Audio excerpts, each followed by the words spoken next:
मैंने अपने अंकल के साथ सी फूड के बिजनेस में पार्टनरशिप की। एक साल में हमने लगभग 28 लाख युआन का प्रॉफिट किया। साल के आखिर में जब प्रॉफिट बांटने की बारी आई तो उन्होंने मुझे सिर्फ 1,20,000 दिए। उनका कहना था कि जगह उनकी थी, इन्वेस्टमेंट उन्होंने की थी और मैंने सिर्फ मेहनत की थी। 1,20,000 कम नहीं होते। मैंने कुछ नहीं कहा। वो पैसे मैंने अपनी जेब में रख लिए, जो उनकी कमाई का एक छोटा सा हिस्सा भी नहीं थे। मैंने मन में सोच लिया कि ठीक है, जैसा वो कहेंगे मैं वैसा ही करूंगा। उन्हें लगा कि मैं बेवकूफ हूँ और हमेशा उनके लिए सस्ते में काम करता रहूं, लेकिन उन्हें नहीं पता था कि उन पैसों से मैंने ठीक सामने वाला बड़ा सा कोल्ड स्टोरेज किराए पर ले लिया। जब उन्होंने ये देखा तो उनका चेहरा एकदम पीला पड़ गया। मैंने शटर गिरा दिया और कहा, अंकल अब से हम दोनों अपना अपना देखेंगे। कहते हैं कि उस रात वो सुबह तक अपनी दुकान पर ही बैठे रहे और कैलकुलेटर पर हिसाब लगाते रहे। अरे यार, साल का प्रॉफिट था 28,50,000। एक साल में 365 दिन होते हैं। हम दोनों ने शिफ्ट में काम किया और सी फूड टैंक्स की रखवाली करते हुए एक पल के लिए भी नहीं सोए। कुल ट्रांजैक्शन 50 लाख से ज्यादा का था। नेट प्रॉफिट लगभग 29 लाख था, कुछ हजार कम। 28,50,000 का आंकड़ा सही है। दुकान मेरी थी, इन्वेस्टमेंट मैंने की थी और बड़े होटल्स के साथ रिलेशनशिप भी मैंने ही संभाली थी। उन्होंने सिर्फ मेहनत की थी। उन्होंने मेरी तरफ देखा और फिर बोले, मुझे ऐसे मत देखो। अगर मैं किसी और हेल्पर को रखता तो ज्यादा से ज्यादा 10,000 युआन महीना देता। साथ ही मुझे उसके खाने, रहने और सोशल सिक्योरिटी का भी ध्यान रखना पड़ता। ये 1,20,000 तुम्हारी बचत है, ये कम नहीं है। वेयर एंड टेयर, डिप्रिशिएशन और कलेक्शन मैनेजमेंट को मिलाकर मैंने तो पूरे साल उन पुरानी रेफ्रिजरेशन मशीन्स को रिपेयर करने में ही 30,000 से ज्यादा खर्च कर दिए। वो सही कह रहे थे, दुकान और इन्वेस्टमेंट उनकी थी, लेकिन उन 27,30,000 में से कितने मेरी मेहनत और खून पसीने से कमाए गए थे, उन्होंने कभी ये हिसाब नहीं लगाया। मैंने कहा, ठीक है, जैसा आप कहेंगे मैं वैसा ही करूं। फिर उन्होंने कहा, चलो अब ज्यादा मत सोचो। नए साल के पहले दिन अच्छी क्वालिटी की लॉबस्टर का एक कंसाइनमेंट पोर्ट पर कम प्राइस में आएगा, वहां जल्दी पहुंच जाना। मैं घर नहीं गया। मेरे पास वो 1,20,000 युआन थे। मुझे डर था कि मेरी माँ मुझसे पूछेंगी कि मैंने अपने अंकल के साथ इस साल कितना कमाया और हमने प्रॉफिट कैसे बांटा। मेरे पास कोई जवाब नहीं था। पार्टनरशिप शुरू करते वक्त उन्होंने मुझसे कहा था, अरे हम तो फैमिली है। उसने मुझसे कहा था, हम मुनाफा बराबर बांटेंगे, जहां मैं खाऊंगा तुम भी खाओगे। न्यू ईयर से पहले उसने कहा था कि हम बराबर बांटेंगे। न्यू ईयर के बाद वो कहने लगा कि मेहनत तो सिर्फ मैंने की है। मैंने उस आंकड़े को बहुत देर तक देखा। क्या मेरी सारी मेहनत बस इतनी ही थी? क्या उसने ये नहीं कहा था कि वो पोजीशन उसकी है? तो ठीक है, अब मेरी अपनी होगी। मैंने मार्केट के लीजिंग सुपरवाइजर को सामने वाले 500 स्क्वायर मीटर के बड़े से रेफ्रिजरेटर के बारे में कॉल किया। रेंट और डिपॉजिट मिलाकर सिर्फ 1,20,000 थे। नीचे के सारे छोटे कस्टमर्स को तो मैं पहले से ही जानता था। मैं 3 दिन में कॉन्ट्रैक्ट साइन करके न्यू ईयर से पहले ओपनिंग कर सकता था। उसी रात मैंने सुपरवाइजर के टेबल पर पैसे रख दिए। हमने उसी रात कॉन्ट्रैक्ट साइन किया और मेरे हाथ में उस रेफ्रिजरेटर की चाबियां आ गई। मुझे पता चल गया कि अब मेरी डेस्टिनी किसी और के हाथ में नहीं है। न्यू ईयर के पहले दिन सुबह 4 o'clock बजे डॉक पर बर्फीली हवा चल रही थी। मैं हमेशा से 2 घंटे पहले पहुंच गया। जब शिप का कैप्टन आया तो मैं उसके पास गया। ओल्ड जान, मुझे लॉबस्टर का पूरा लॉट चाहिए, कैश पेमेंट अभी के अभी। कैप्टन हैरान रह गया। अरे, तुम्हारे अंकल ने तुम्हें बताया नहीं?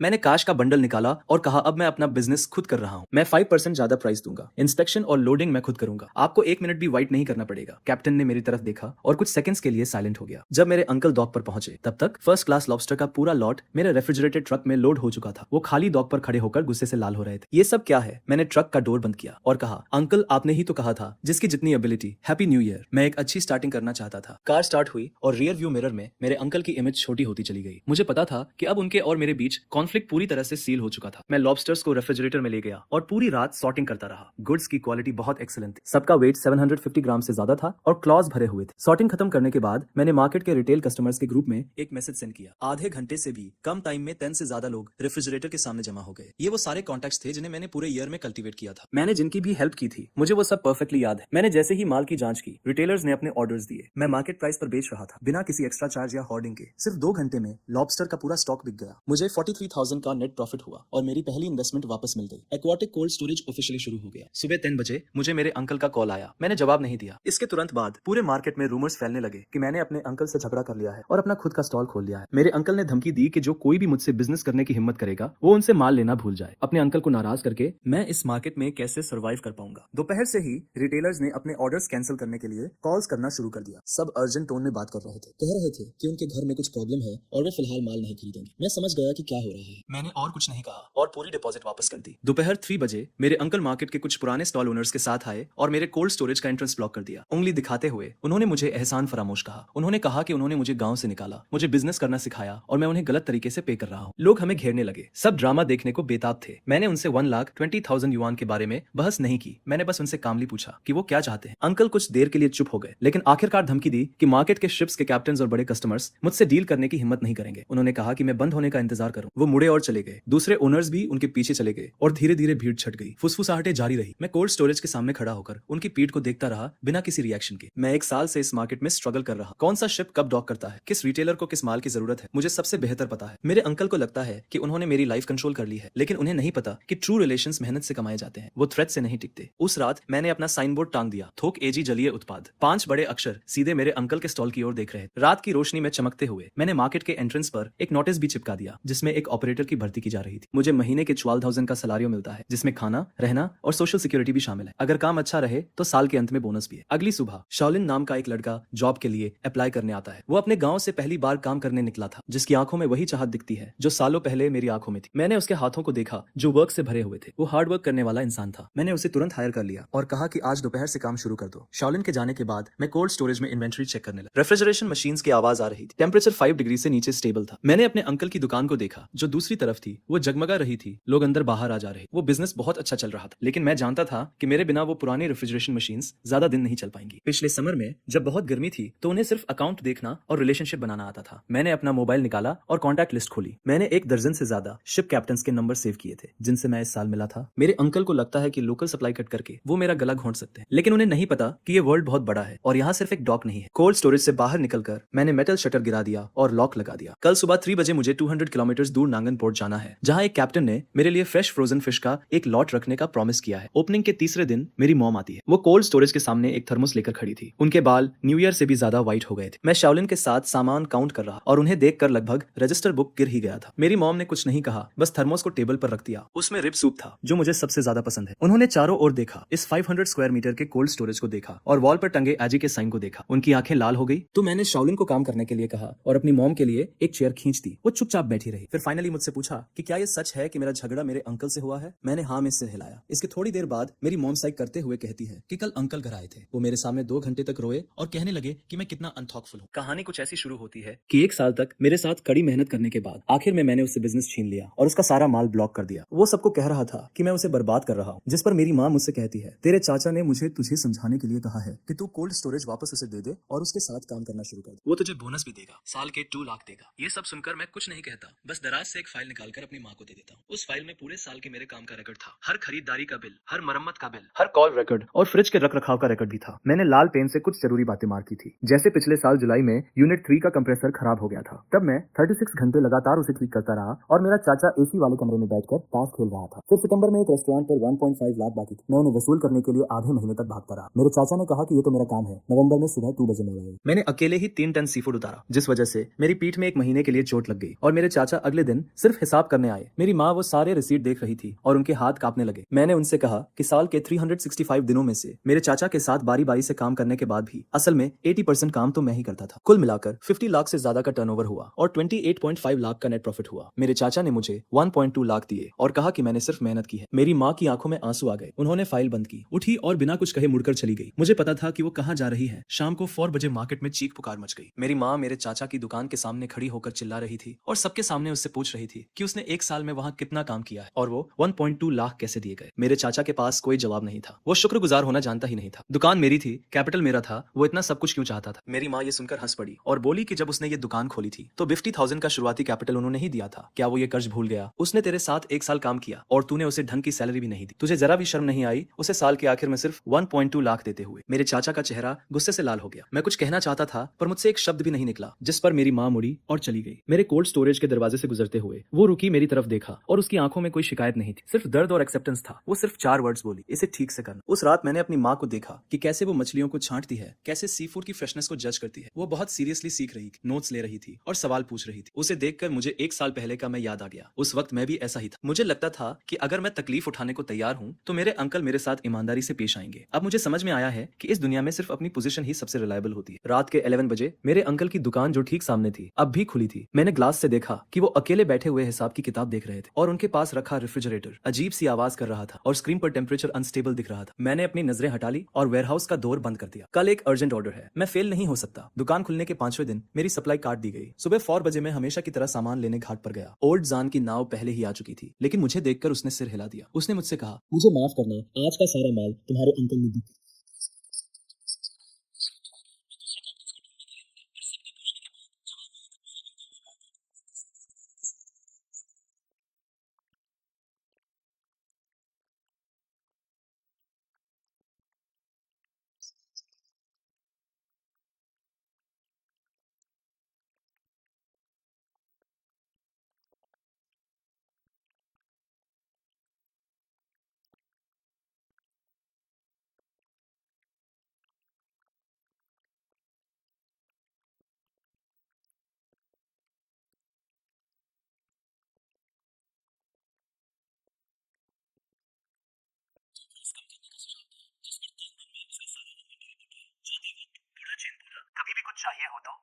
मानना। मैंने बूढ़े चेन को फोन किया, फोन बहुत देर तक बजता रहा, फिर उसने उठाया। बूढ़े चेन की आवाज नींद में लग रही थी। मैं सीधा पॉइंट पर आया। मैंने उससे पूछा कि क्या उसके पास रिसेंटली कोई माल आया है। मुझे सारा माल चाहिए था कैश पेमेंट पर। बूढ़ा चेन कुछ सेकंड्स के लिए चुप हो गया और फिर उसने पूछा कि क्या मुझे कोई प्रॉब्लम हुई है। मैंने उससे कुछ नहीं छुपाया। मैंने उसे अपने अंकल की ब्लॉकिंग के बारे में बताया। ये सुनकर बूढ़ा चेन गुस्सा हो गया और बोला कि ये हरकत बहुत शर्मनाक है। उसने मुझे खबर का इंतजार करने को कहा। फोन रखने के बाद सुबह हो चुकी थी। मैं दोबारा नहीं सोया बल्कि कार ली और सीधा साउथ डॉक की तरफ चल दिया। बिना रुके 3 घंटे ड्राइविंग करने के बाद मैं साउथ डॉक पर पहुंचा। सुबह के 10 o'clock बज रहे थे और बूढ़ा चेन पहले से ही एक शिपिंग ट्रक के पास मेरा इंतजार कर रहा था। कार्गो कंपार्टमेंट में ताजी सी फूड भरी हुई थी जिस पर बूढ़ा चेन मुझे माल इंस्पेक्ट करने के लिए ले गया। ये खेप अभी अभी पोर्ट पर पहुंची थी। कोरल ग्रुपर और हैरी क्रैब थे। क्वालिटी बहुत हाई तो नहीं थी लेकिन फ्रेशनेस बहुत अच्छी थी। उनके गिल्स अभी भी ब्राइट रेड थे और क्रैब्स के लेग्स स्ट्रॉन्ग थे। मैंने तुरंत डिसाइड किया और सब कुछ खरीद लिया। मैंने 1,80,000 युआन ट्रांसफर कर दिए। उसी वक्त बूढ़े चेन को अपने फोन पर पेमेंट का नोटिफिकेशन मिल गया। उसने मेरी पीठ थपथपाई और कहा, तुम में हिम्मत है। तुम्हारे अंकल जैसे लोग देर सवेर बुरे फंसेंगे। अब से तुम्हें माल चुनने में प्रायोरिटी मिलेगी। मैंने बूढ़े चेन से बहुत देर तक बात की। उसने मुझे बताया कि साउथ डॉक को रिसेंटली ही डेवलप किया गया है और कई लोकल होलसेलर्स को अभी तक इस रूट के बारे में पता नहीं। यहाँ सप्लाई स्टेबल है और प्राइसेस नॉर्थ से 10% कम है। इसके अलावा शिप्स के कैप्टन्स ईमानदार और स्ट्रेट फॉरवर्ड लोग हैं। मुझे और भी कॉन्फिडेंस हुआ। मेरे अंकल को लगा कि लोकल डॉक को कंट्रोल करके वो मुझे घुटने टेकने पर मजबूर कर देंगे, लेकिन उन्हें नहीं पता कि ये समुद्र बहुत बड़ा है। यहाँ एक से ज्यादा डॉक्स हैं। मैं ट्रक भरकर वापस मार्केट पहुंचा और शॉलिन पहले से ही कोल्ड स्टोरेज की डोर पर मेरा वेट कर रहा था। जैसे ही मैंने ट्रक देखा मेरी आंखें चमक उठी। हम लोगों ने पूरी रात माल उतारा। फिर हमने कोरल ग्रोपर और हैरी क्रैब के लॉट को छाटा और तौला। हालांकि वो फर्स्ट क्लास नहीं थे लेकिन उनकी ताजगी बहुत अच्छी थी और मार्केट प्राइस से 5% कम थे। मैंने तुरंत अपने कुछ पुराने कस्टमर्स को कॉल किया। उन्हें माल की जरूरत थी और उन्होंने वहीं पर ऑर्डर्स दे दी। उसी रात 10 बजे तक आधा से ज्यादा माल बिक चुका था जिससे मुझे 1,50,000 युआन मिले। अगली सुबह मैं फिर से साउथ पियर पर गया। इस बार ओल्ड चेन ने मुझे 2 और कैप्टन से मिलवाया जो ओपन सी में और भी ज्यादा स्टेडी सप्लाई के साथ ऑपरेट करते थे। मैंने उनके साथ कोलैबोरेशन करने का इंटेंशन डिस्कस किया और प्रॉमिस किया कि जब तक क्वालिटी अच्छी रहेगी मैं सब कुछ कैश में पे करूंगा, कोई डिले नहीं होगा। ये सुनकर तीनों कैप्टन ने थोड़ी देर तक आपस में बात की और फाइनली मान गए। उनमें से एक जिसका सुरनेम वॉन्ग था उसने कहा, वाह, इतनी कम उम्र में अपने दम पर लॉन्च करने के लिए तुम्हारे अंदर बहुत हिम्मत है, तुम्हारे अंदर डिटर्मिनेशन है। हम जो सेलिंग करते हैं वो रेप्यूटेशन को सबसे ऊपर रखते हैं। अगर तुम कैश पेमेंट्स मेंटेन रखते हो तो हम तुम्हें सप्लाई में प्रायोरिटी देंगे। मैंने उन सभी से हैंडशेक किया और फाइनली मेरे ऊपर से एक बहुत बड़ा बोझ उतर गया। शहर जाते वक्त मुझे शाओलिन का कॉल आया। उसने मुझे बताया कि मेरे अंकल आज वेयरहाउस के सामने थे। उन्होंने कई चक्कर लगाए और देखा कि हम कैसे माल अनलोड कर रहे थे और उनका चेहरा बहुत डार्क लग रहा था। कुछ रिटेलर्स भी आकर पूछ रहे थे कि हम माल कहां से ला रहे हैं और मार्केट से भी कम प्राइस में क्यों दे रहे हैं। मैंने फोन कट किया और विंडो के पीछे से गुजरते लैंडस्केप को देखने लगा। मेरे अंकल को लगता था कि लोकल प्राइस बढ़ाकर वो मुझे फोर्स कर सकते हैं कि मैं यहाँ से चला जाऊं, लेकिन उन्हें अंदाजा भी नहीं था कि वो जितना मुझे ब्लॉक करेंगे मेरा रास्ता उतना ही चौड़ा होता जाएगा। एक बार साउथ पियर से सप्लाई स्टेबल हो गई तो मेरी कॉस्ट उनसे 10% कम थी और प्राइस का एडवांटेज तुरंत ऑब्वियस हो गया। आखिर में मैं कॉर्नर नहीं होऊंगा। साउथ पियर से सप्लाई स्टेबल करने के बाद मेरा कोल्ड स्टोरेज का बिजनेस बहुत अच्छा चलने लगा। लगातार एक वीक तक मैं सुबह 3 बजे साउथ पियर पर माल लेने जाता था और सुबह 10 बजे से पहले मार्केट लौट आता था। ये प्रोडक्ट्स बहुत फ्रेश थे और लोकल प्रोडक्ट से 10% सासे थे। रिटेलर्स ने एडवांटेज को टेस्ट किया और ऑर्डर्स लगातार बढ़ते गए। 10वें दिन बूढ़ा चेन मुझे फोन करता है और कहता है कि वो मुझसे एक जरूरी बात करना चाहता है, जिस पर मैं उसी शाम उससे मिलने चला जाता हूँ। बूढ़ा चेन मुझे डॉक पर एक खाने की दुकान पर ले जाता है, कई डिशेस ऑर्डर करता है और 2 ग्लास शराब डालता है। वो सीधे मुद्दे पर आता है और कहता है, मुझे तुम एक भरोसेमंद आदमी लगते हो, मैं तुम्हारे साथ एक एक्सक्लूसिव सप्लाई एग्रीमेंट साइन करना चाहता हूँ। मैं चॉपस्टिक्स रखता हूँ और उसकी तरफ देखता हूँ। बूढ़ा चेन बताता है, अभी साउथ डॉक पर 5 शिप्स काम कर रही है, मेरे लाओ हैंग की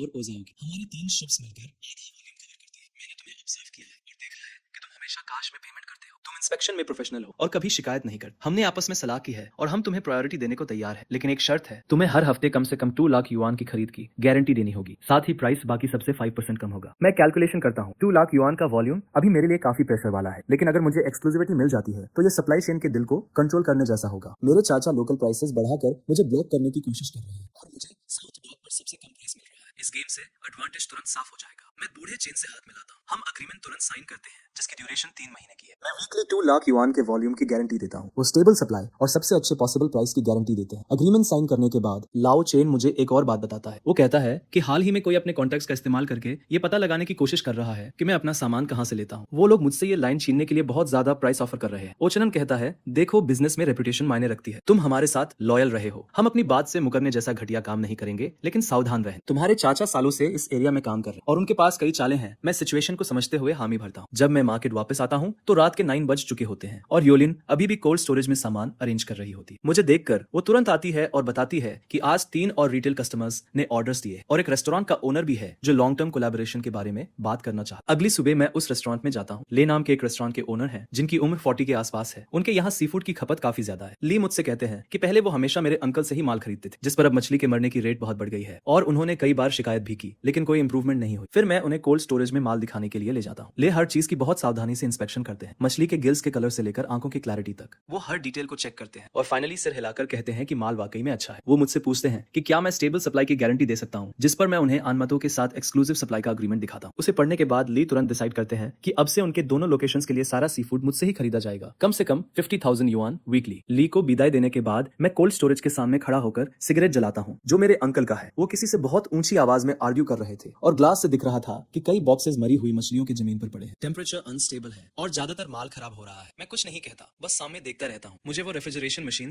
रटी हुई है। यूनिट नंबर 3 का कंप्रेसर पुराना है, हर 4 घंटे में टेम्परेचर चेक करना पड़ता है और यूनिट नंबर 2 के कंडेंसर में क्रैक है। जैसे ही समर में लोड बढ़ता है वो गैस लीक करना शुरू कर देता है। मुझे ये सारी डिफेक्ट्स पता है, इसलिए पिछले साल मैं मरी हुई मछली की रेट 3% से कम रखने में सक्सेसफुल रहा। लेकिन मेरे अंकल को ये सब समझ नहीं आता। उन्हें बस अकाउंट का हिसाब और अपनी इन्फ्लुएंस की बातें करना आता है। उन्हें इन मशीन्स की क्वर्क्स का कोई आइडिया नहीं है। मेरे बिना उनकी कंपनी एक ऐसी मशीन की तरह है जिसमें पार्ट्स मिसिंग है। देखने में लगता है कि वो अभी भी काम कर रही है लेकिन असल में वो कोलैप्स होना शुरू हो गई। उसी रात मेरे वेयरहाउस का डेली कैश फ्लो पहली बार 1 लाख से ज्यादा हो जाता है। जाओलिन एक्साइटमेंट से अकाउंट बुक दिखाता है और कहता है, बॉस इस महीने तो हम जरूर प्रॉफिट कमाएंगे। मैं बुक में नंबर्स देखता हूँ लेकिन मैं बहुत काम फील करता हूँ। मेरे अंकल के लिए 1 लाख का फ्लो कुछ भी नहीं है। अपने प्राइम टाइम में वो एक दिन में 3 लाख तक कमाते थे। नानमतों से सप्लाई अब स्टेबल हो चुकी है और बड़े क्लाइंट्स भी जुड़ने लगे हैं। अब टाइम है कि धीरे धीरे अपने अंकल का मार्केट शेयर खाया जाए। रात के 3 बजे सामने वाली स्टॉल की लाइट अभी भी जल रही थी। मेरे अंकल वहां अकेले बैठे थे, बस मरी हुई मछलियों के ढेर को घूर रहे थे। उनके बगल में रखा हुआ रेफ्रिजरेशन मशीन एक अजीब सी आवाज कर रहा था और स्क्रीन पर टेम्परेचर एकदम फ्लक्चुएट हो रहा था। मैं शटर डाउन करता हूँ, वेयरहाउस बंद करता हूँ और मुझे कल सुबह 3 बजे नानमतों में किंग क्राब्स की कंसाइनमेंट रिसीव करनी है। एक्सक्लूसिव सप्लाई एग्रीमेंट साइन करने के 3 वीक्स बाद मेरा डेली कैश फ्लो 1,20,000 से ऊपर ही रहता है। उस दोपहर लाओ चंद का मुझे अचानक कॉल आता है और उसकी टोन बहुत सीरियस थी। वो बताता है कि किसी ने नानमतों की सप्लाई खरीदने के लिए मुझसे 20% ज्यादा ऑफर किया है। वो दूसरा आदमी लाओलियू है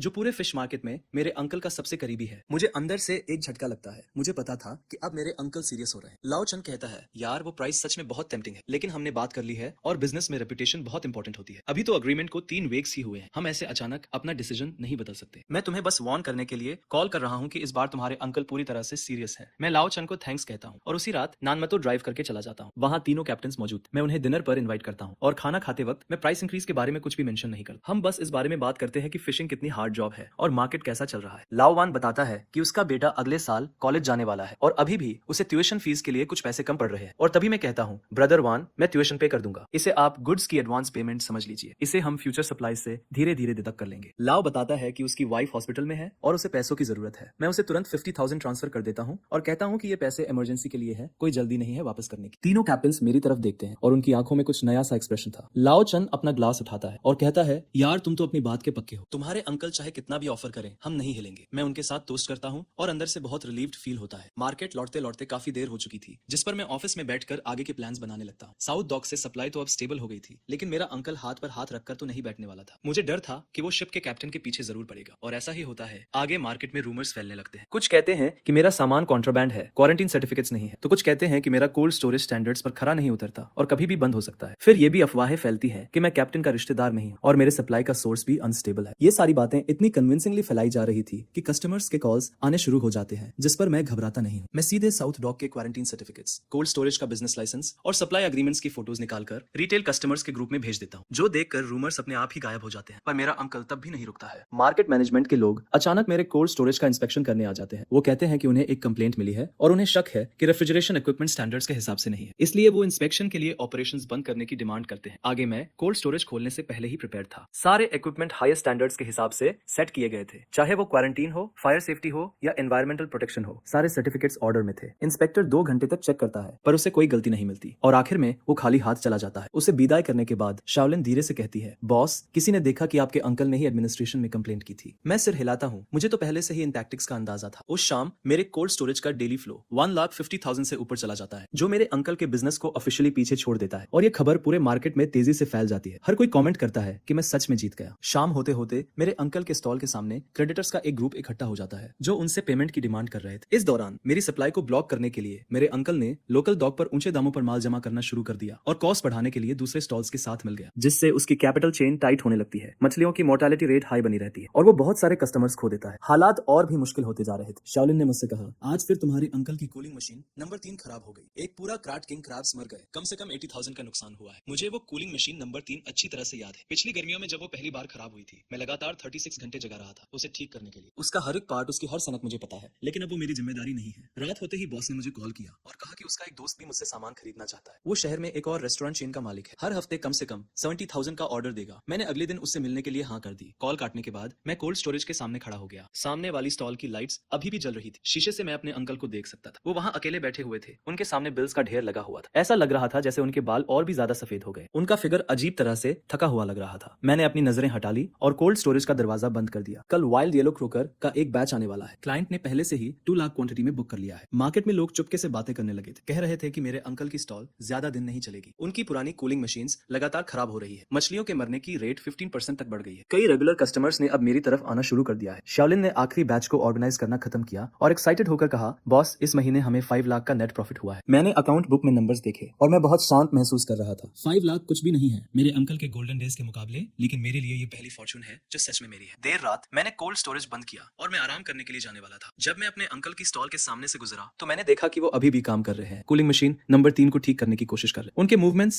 अजीब थे। जाहिर तौर पर उन्हें उन सर्किट्स और पार्ट्स के बारे में कुछ भी समझ नहीं आ रहा था। मैं थोड़ी देर के लिए बाहर से देखता रहा, लेकिन आखिरकार मैंने अपना मुंह मोड़ा और चला गया। मेरे कोल्ड स्टोरेज की डेली फ्लो जब 1,50,000 पर स्टेबल हो गई तो मेरे अंकल ने प्राइस वॉर शुरू कर। अगली सुबह मार्केट में अचानक ये खबर फैल गई, मेरे अंकल की स्टॉल पर सारे सी फूड्स 20% डिस्काउंट पर मिल रहे हैं, एक लॉस पर लिक्विडेशन। कई रिटेलर्स को जैसे ही पता चलता है वो तुरंत अपनी पोजीशन पर भाग जाते हैं। तभी शाओलिन मुझसे आकर पूछता है, बॉस क्या हमें भी कीमतें कम कर देनी चाहिए? जिस पर मैं उसे मना कर देता हूँ। असल में मैं जानता हूँ कि मेरे चाचा क्या कर रहे हैं। वो मुझे प्राइस वॉर में फंसाकर बर्बाद करना चाहते हैं, जिससे मैं कीमतें कम करने पर मजबूर हो जाऊं और या तो मेरा नुकसान हो या फिर मेरे कस्टमर्स चले जाएं। पर वो एक बात भूल गए, मेरा कॉस्ट उनसे 10% कम है और मेरी सप्लाई भी ज्यादा स्टेबल है। और सबसे बड़ी बात, मुझे उनसे कीमतों में कम्पीट करने की कोई जरूरत नहीं है। मैं शाओलिन को कुछ थर्मल बॉक्सेस और रेफ्रिजरेटेड डिलीवरी व्हीकल्स खरीदने के लिए कहता हूँ। मैं अपनी सर्विस को बेहतर बनाने वाला हूँ। अब मैं हाई एंड रूट पर जाऊंगा जिसमें जीरो मोर्टेलिटी और ऑन टाइम डिलीवरी होगी। शाओलिन को ये बात समझ नहीं आती। वो कहता है कि आजकल तो सब कीमतों के लिए कम्पीट कर रहे हैं, ऐसे में ये सब करना कितना सही है। जिस पर मैं कहता हूँ कि प्राइस वॉर के आखिर में यही मायने रखता है कि कौन ज्यादा देर तक टिकता है। उनके साथ खुद को थकाने से बेहतर है कि मैं कोई और रास्ता अपनाऊं। अगले 3 दिनों तक मैं कीमतें कम नहीं करता, बल्कि अपनी पूरी एनर्जी सर्विस पर लगा देता हूँ। वेयरहाउस से निकलने वाले हर लॉट को मैं खुद चेक करता हूँ ताकि एक भी मरी हुई मछली ना हो, और डिलीवरी टाइम भी एकदम प्रिसाइज है। कस्टमर को जब सामान चाहिए उसे आधे घंटे के अंदर मिल जाना चाहिए। शुरू में कुछ रिटेलर्स मेरे चाचा की कम कीमतों से अट्रैक्ट जरूर होते हैं, लेकिन बहुत जल्द ही दिक्कतें शुरू हो जाती है। कीमतें कम रखने के लिए मेरे चाचा छोटे डॉग्स से घटिया सामान खरीदने लगते हैं और उनके रेफ्रिजरेटर्स भी ठीक नहीं है, जिसकी वजह से मछलियों की मोर्टेलिटी रेट बहुत ज्यादा बढ़ जाती है। कई रिटेलर्स को जब सामान मिलता है तो उन्हें पता चलता है कि देखने में तो उन्होंने 20% बचा लिए, लेकिन एक्चुअल कॉस्ट कैलकुलेट करने पर उनका नुकसान हो रहा है। 5वें दिन कुछ रिटेलर्स मेरे पास वापस आने लगते हैं। वो कहते हैं कि उन्हें थोड़ा ज्यादा पे करने से कोई दिक्कत नहीं, लेकिन क्वालिटी सबसे ज्यादा जरूरी है। मैं ज्यादा कुछ नहीं कहता, बस सप्लाई और सर्विस देने में लगा रहता हूँ। तभी मिस्टर ली का कॉल आता है और वो बताते हैं कि उनके दोस्त ने इवैल्यूएट करके फैसला किया है कि वो अपने सारे सी फूड ऑर्डर्स मुझे ही देंगे। ये शहर के सबसे बड़े चेन होटल्स में से एक है जिसका वॉल्यूम कम से कम 1 लाख हर हफ्ते का है। उस आदमी ने मुझसे कहा, अरे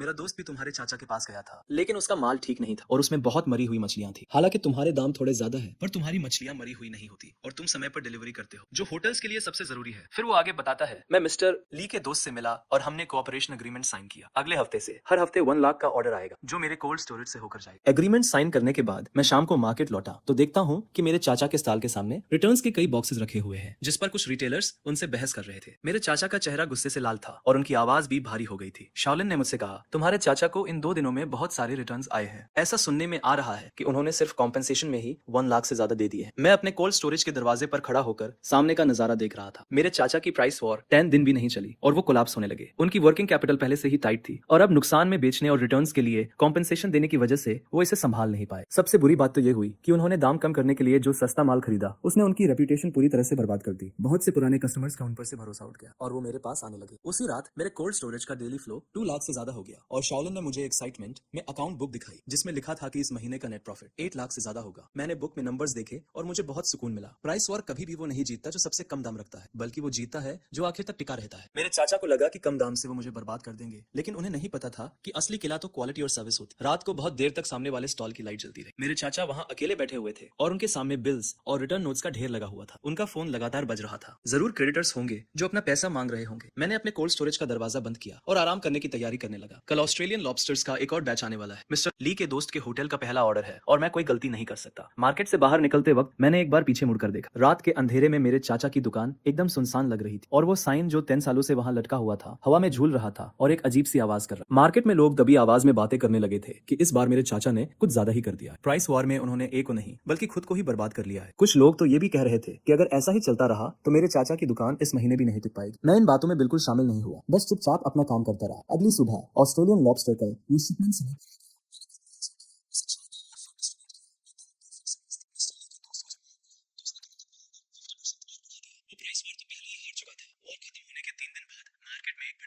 शहर का सबसे बड़ा बायर जिंदिन होटल का मिस्टर जान अपने बेटे की शादी का बैंक्वेट रखने वाला था। उसने 300 टेबल्स बुक की थी और सी फूड की डिमांड बहुत ज्यादा थी। जो कोई भी ये ऑर्डर हासिल कर लेता उसका मार्केट में टिकना लगभग तय था। मिस्टर जान का होटल 20 सालों से चल रहा है और हमेशा से हाई लेवल बैंक्वेट्स के लिए फर्स्ट चॉइस रहा है। इतने सालों से वो सी फूड मेरे चाचा से ही खरीदते थे। उनके बीच बहुत अच्छी रिलेशनशिप थी। शादी सैटरडे को थी और उन्होंने 3 दिन पहले से ही माल की तैयारी शुरू कर दी थी। मेरे चाचा ने इस बिजनेस के लिए अपनी लगभग सारी कैपिटल लगा दी थी। कई डॉग से माल मंगवाया था ताकि इस मौके का फायदा उठा सके और रिकवर कर सके। फ्राइडे की शाम को अचानक मार्केट में खबर फैल गई कि जिंदिन होटल में कुछ गड़बड़ हो गई। शाओलिन भागता हुआ आया और बोला, तुम्हारे चाचा ने जो सी फूड सप्लाई किया है उसमें बहुत बड़ी प्रॉब्लम हो गई। आधे किंग क्रैब मर गए हैं और ऑस्ट्रेलियन लॉबस्टर भी फ्रेश नहीं है। मिस्टर जान होटल में बहुत गुस्सा हो रहे हैं। वो तुम्हारे चाचा से तुरंत माल रिप्लेस करने के लिए कह रहे हैं वरना वो डील कैंसिल कर देंगे। मैं अपने कोल्ड स्टोरेज के सामने खड़ा था और दूर से देख रहा था कि मेरे चाचा की दुकान में सब कुछ अस्त व्यस्त हो गया है। वो माल ढूंढने के लिए फोन कर रहे थे लेकिन फ्राइडे की शाम थी। बैंक्वेट कल दोपहर को शुरू होने वाला था। कहीं से भी माल लाना पॉसिबल नहीं था। लोकल डॉग्स की बात करें तो मैंने पहले ही अग्रेसिव शॉपिंग करके सबको ऑफन कर दिया था। अब कोई मुझे बेचना नहीं चाहता। शाम के 6 बजे ओनर जान खुद मार्केट आते हैं। वो लगभग 50 साल के हैं और आमतौर पर बहुत ही एमिएबल है, लेकिन इस बार उनका चेहरा गुस्से से लाल था। वो मेरे अंकल के स्टॉल के सामने खड़े होकर तेज आवाज में कहते हैं कि उन्होंने इतने सालों के कोऑपरेशन के बाद उन पर ट्रस्ट किया था, लेकिन उन्होंने इस बार कैसी मर्चेंडाइज दी है। 300 वेडिंग बैंक्वेट है और गेस्ट बहुत इंपॉर्टेंट लोग हैं। वो कहते हैं कि मैं क्या एक्सप्लेनेशन दूंगा। ये सुनकर मेरे अंकल पसीने से लथपथ हो जाते हैं और लगातार अपोलोजाइज करते हुए कहते हैं कि वो किसी तरह मर्चेंडाइज को रिप्लेस कर देंगे। ओनर जान कहते हैं कि अगर रात 10 बजे से पहले उन्होंने अच्छी क्वालिटी के प्रोडक्ट्स नहीं दिए तो उनके बीच कोई और बिजनेस नहीं होगा। ओनर जान मुड़कर जाने लगते हैं और तभी वो मुझे मेरे रेफ्रिजरेटेड रूम के सामने खड़ा हुआ देखते हैं। वो हैरान हो जाते हैं, मेरे पास आते हैं और पूछते हैं कि क्या मैं यहाँ हूँ। मैं हाँ में सिर हिलाता हूँ और ओनर जान सीधे पूछते हैं क्या तुम्हारे पास अभी मर्चेंडाइज है। मुझे 50 किंग क्रैब, 80 ऑस्ट्रेलियन लॉबस्टर और 100 किलोग्राम कोरल ग्रुपर चाहिए। सब कुछ जिंदा और परफेक्ट कंडीशन में होना चाहिए। क्या तुम इसे रात 10 बजे से पहले रेस्टोरेंट में डिलीवर कर सकते हो। मैं जल्दी से कैलकुलेट करता हूँ। मेरे वेयरहाउस में इन्वेंटरी काफी नहीं है, लेकिन साउथ डॉक पर बूढ़े चेन को आज ही एक बैच मिला है। मुझे क्वालिटी अच्छी तरह से पता है। साउथ डॉक से शहर और फिर जिंदिन रेस्टोरेंट तक मर्चेंडाइज ले जाना समय के हिसाब से बहुत टाइट है, लेकिन इम्पॉसिबल नहीं है। मैं कहता हूँ कि मैं कर सकता हूँ, लेकिन मुझे पहले क्वालिटी इंस्पेक्ट करनी होगी ताकि कोई प्रॉब्लम ना हो। ओनर जान कुछ सेकंड के लिए चुपचाप मुझे देखते हैं और फाइनली हाँ में सिर हिलाते हैं। वो कहते हैं कि ये उनके बेटे की शादी है और वो कोई मिस्टेक नहीं देखना चाहते। मैं तुरंत बूढ़े चेन को कॉल करता हूँ और उनसे कहता हूँ कि वो आज पोर्ट पर आए, बैच को रिजर्व कर ले और फिर शियाओलिन को कॉल करता हूँ। हम रेफ्रिजरेटेड ट्रक लोड करते हैं और सीधे साउथ डॉक के लिए निकल जाते हैं। वहां पहुंचते ही शाम के 7:30 बज चुके थे। बूढ़े चेन ने सब कुछ रेडी कर रखा था। मैं एक एक करके सब कुछ चेक करता हूँ, ये इंश्योर करते हुए कि सब कुछ वाइटलिटी से भरा हुआ है। वेरीफाई करने के बाद हम तुरंत लोड करते हैं और वापस लौट जाते हैं। हम रात 9 बजे मार्केट पहुंचते हैं। शियाओलिन और मैं पूरी रात बिना किसी डिटेल को नेग्लेक्ट किए सब कुछ सॉर्ट करते हैं। रात 9:40 पर मर्चेंडाइज लोड हो जाती है और हम जिंदिन रेस्टोरेंट के लिए रवाना हो जाते हैं। मैं रेस्टोरेंट पहुंचता हूँ तो ठीक 9:55 बजे थे। ओनर जान पहले से ही किचन में मेरा इंतजार कर रहा था। उसने खुद सब कुछ चेक किया। किंग क्रैब्स एकदम फ्रेश थे, उनके पिंचर्स मजबूत थे। ऑस्ट्रेलियन लॉबस्टर्स की एंटेना सही सलामत थी,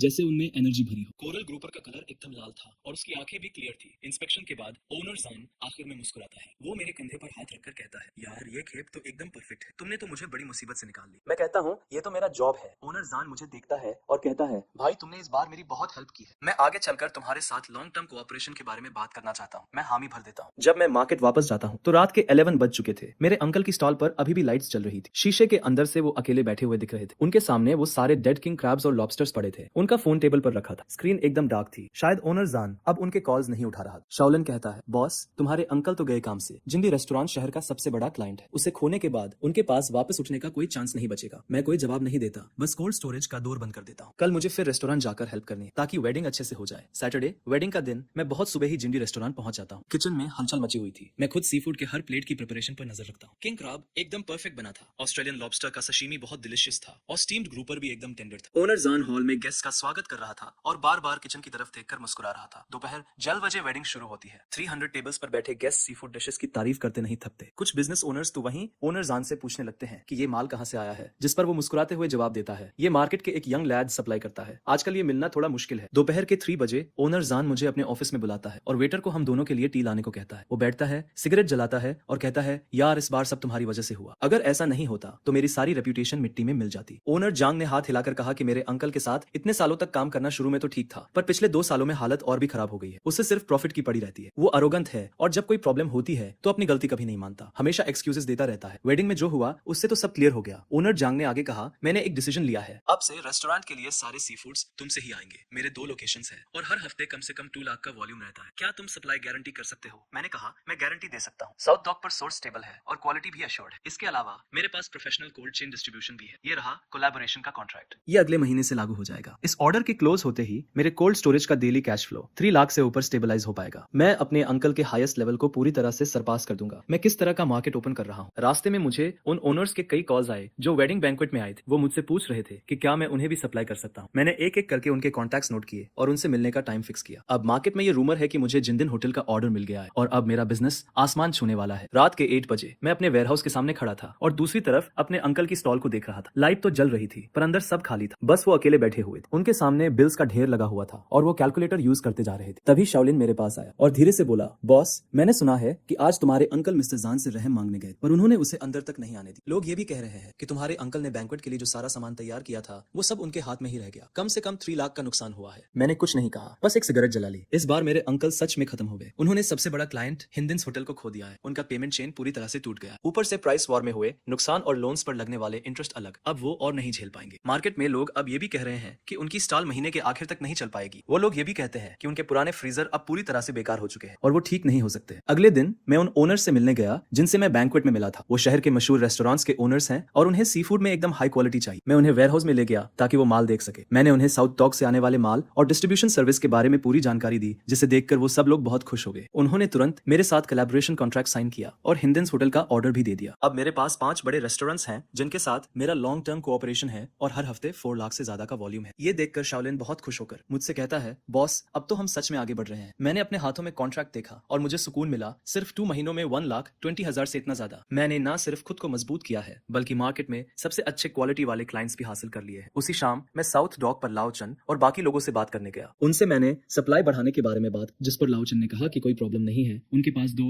और शिप्स तैयार हैं। वो लोग सप्लाई को एकदम स्टेबल रखना चाहते हैं। जब मैं मार्केट वापस आया तो शाम हो चुकी थी। तभी मुझे मेरे चाचा का स्टॉल दिखा। वहाँ कुछ लोग खड़े थे जो उनसे अपने पैसे मांग रहे थे और वो लोग बहुत चिल्ला रहे थे। मेरे चाचा वहाँ खड़े थे, उनके बाल बिखरे हुए थे और उनका चेहरा पीला पड़ गया था। ऐसा लग रहा था जैसे वो 10 साल बूढ़े हो गए। शाओलिन ने मुझसे कहा बॉस मैंने सुना है कि तुम्हारे चाचा आज बैंक में लोन लेने गए थे पर उन्होंने मना कर दिया। अब उन पर 10 लाख से ज्यादा का कर्ज है और वो उसे चुका नहीं पाएंगे। मैंने कुछ नहीं कहा, मैं सीधा वेयरहाउस चला गया और अपना काम करने लगा। कल एक और ऑर्डर पूरा करना है और हम पीछे नहीं रह सकते। हिंदन्स होटल का ऑर्डर मिलने के बाद मेरे वेयरहाउस का हर दिन का फ्लो 3 लाख से ज्यादा हो गया। लेकिन मुझे पता था कि सिर्फ कुछ बड़े रेस्टोरेंट से काम नहीं चलेगा। मार्केट के जो रिटेलर्स हैं वो हमारी जड़ें हैं और जब तक मैं उन सबको साथ नहीं लूंगा तब तक मैं इस मार्केट को सही से कंट्रोल नहीं कर पाऊंगा। उसी शाम मैंने मार्केट के करीब 12 रिटेलर्स को इकट्ठा किया। ये वो रिटेलर्स हैं जिनके साथ मेरे अच्छे संबंध। ये वो लोग हैं जिनके साथ मैंने पिछले 6 महीनों से काम किया है। मैंने कुछ लोगों को पैसे देकर मदद की है और कुछ लोगों को सामान दिलाने में मदद की है। मैंने उन्हें खाना परोसा और सीधे अपने आइडिया के बारे में बता दिया। मैंने उनसे कहा कि कंपटीशन बहुत फियर्स है और अकेले काम करके सर्वाइव करना मुश्किल है। मैं अपने कोल्ड स्टोरेज पर ध्यान केंद्रित करते हुए एक सप्लाई अलायंस बनाना चाहता हूं ताकि सोर्सिंग, प्राइस और डिस्ट्रीब्यूशन को यूनिफाई किया जा सके। सब मिलकर एक दूसरे को बेनिफिट पहुंचा सके और प्रॉफिट शेयर कर सके। कई लोगों ने एक दूसरे को देखा, जिस पर किसी ने पूछा कि ये ऑपरेट कैसे करेगा। मैंने कहा कि ये सिंपल है। सबसे पहले सप्लाई को सेंट्रली यहीं से मैनेज किया जाएगा जिससे बेस्ट क्वालिटी और प्राइस गारंटी होगी। दूसरा, डिस्ट्रीब्यूशन को मेरे कोल्ड चेन व्हीकल से यूनिफाई किया जाएगा जिससे लॉस कम होगा। तीसरा, प्रॉफिट को प्रोपोर्शनली डिवाइड किया जाएगा जिसमें 30% मेरा होगा और 70% तुम्हारा। तभी मिस्टर वान नाम के एक रिटेलर ने कहा तुम्हारी आइडिया तो अच्छी है लेकिन हमें तुम्हारे साथ कोलैबोरेट क्यों करना चाहिए। मैंने जवाब दिया मैं सप्लाई में अपनी एडवांटेज का फायदा उठाना चाहता हूँ। भाई हुआन, हम बहुत समय से कोलैबोरेट कर रहे हैं, तुम्हें पता होना चाहिए कि मैं कैसा इंसान हूँ। अगर मैं तुम्हें प्रेशर देना चाहता तो मैं अभी भी कर सकता था। मैंने ये अलायंस इसलिए बनाया है ताकि सब लोग पैसे कमा सके, न कि सिर्फ मैं। फिर एक और रिटेलर ने पूछा तुम्हारे अंकल का क्या होगा, अभी तो उनका बिजनेस अच्छा नहीं चल रहा। मैंने कहा उन्हें डरने की जरूरत नहीं है, वो खुद को बैरली ही सपोर्ट कर पा रहे हैं। वो तुम्हारा क्या करेंगे। बिजनेस में कैपेसिटी मैटर करती है, कनेक्शंस नहीं। कुछ रिटेलर्स ने कुछ देर तक सोचा और फिर अग्री कर गए। वो बोले तुम एक फेयर इंसान हो, हमें तुम पर ट्रस्ट है। उसी रात मैंने 13 रिटेलर्स के साथ अलायंस एग्रीमेंट साइन किया। अगले वीक से उनकी सारी सप्लाईज मुझसे ही आएगी। डिस्ट्रीब्यूशन भी मेरे कोल्ड स्टोरेज ट्रक से ही होगा। मैंने गारंटी दी कि स्टेबल सप्लाई, बेस्ट प्राइस और जीरो लॉस होगा। शाओलिन एक्साइटमेंट से बोला बॉस इससे तो हमने मार्केट को इंटीग्रेट कर लिया है। एक बार बाइंग और सेलिंग अलायंस काम करना शुरू कर दे तो मेरा सप्लाई और कमर्शियल आउटलेट पर पूरा कंट्रोल हो। इससे मेरे अंकल का मार्केट शेयर और भी कम हो जाएगा, जिससे उनकी सिचुएशन और भी मुश्किल हो जाएगी। अलायंस ऑफिशियली ऑपरेट करना शुरू कर देता है। मैं साउथ डॉक से बहुत सारा माल लेकर आता हूँ। मैंने वो सारा माल अलायंस के मेंबर्स में डिस्ट्रीब्यूट कर दिया और डिलीवरी ट्रक्स भी बिल्कुल टाइम पर पहुंच गए। हर एक खेप बिना नुकसान के पहुंची, जिसे देखकर रिटेलर्स ने थम्स अप किया और कहा कि आई के साथ काम करना अलग ही एक्सपीरियंस है। जल्दी ही ये बात पूरे मार्केट में फैल गई कि आई ने एक बाइंग और सेलिंग अलायंस बना लिया। 1 डज़न से ज्यादा रिटेलर्स उस अलायंस में शामिल हो गए। सब एक दूसरे को सपोर्ट कर रहे थे और बिजनेस भी पहले से बेहतर होता जा रहा। ये खबर सुनकर मेरे अंकल का चेहरा और भी उतर गया। मार्केट में उनका शेयर मेरी वजह से पहले ही कम हो गया, जिस पर अब रिटेलर्स के साथ मिलकर मैंने उनकी रही सही कॉम्पिटिटिवनेस भी खत्म कर दी। तभी मेरे बगल में खड़े एक आदमी ने मेरे अंकल से कहा, अब हम आई के साथ काम करते हैं, सप्लाई भी स्टेबल है और प्राइसेस भी फेयर है। हम वापस तुम्हारे पास क्यों आए? मैंने कुछ नहीं कहा और मैं बस अपने काम में लगा रहा। उसी शाम मुझे ओल्ड चन का कॉल आया। उसने बताया कि